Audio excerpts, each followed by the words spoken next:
or else if there is no place of criteria, then making some food parcels and giving it to the individuals. Bread, butter, milk ఇట్లాంటివి చాలా ఎఫెక్టివ్గా పనికొస్తాయి ఇట్లాంటి టైంలో.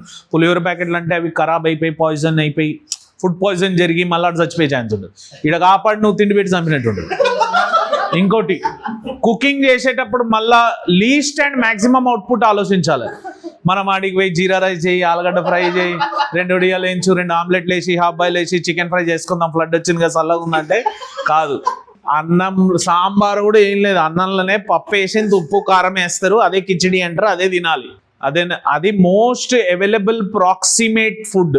ఫాస్ట్గా కాకుండా ఎక్కువ శాతం ఉండి అండ్ ఫాస్ట్గా కుక్ అయ్యేది.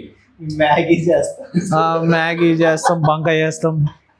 జనరల్గా biscuit packets, bread packets, fruits, milk packets.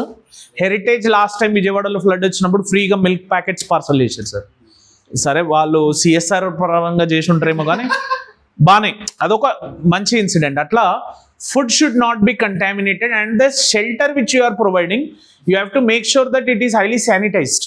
మళ్ళీ ఆడుండి ఆ క్యాంపులలో డెంగ్యూలు వచ్చి, ఆ నిపా వైరస్ వచ్చి, జీకా వైరస్ వచ్చి, ఇవన్నీ వేస్ట్. ఇక్కడ మీ రోల్ చాలా important sir. Your checks and balances will make the game very effective. మీరు చెక్స్ అండ్ బ్యాలెన్సెస్ లేకుండా ఎంఆర్ఓకి చెప్పారు అనుకోండి, అరే ఉండిచ్చి పంపిరా అని, సత్యనాశిగా ఆడనే పోయింది, గేమ్ ఆడనే పోయింది.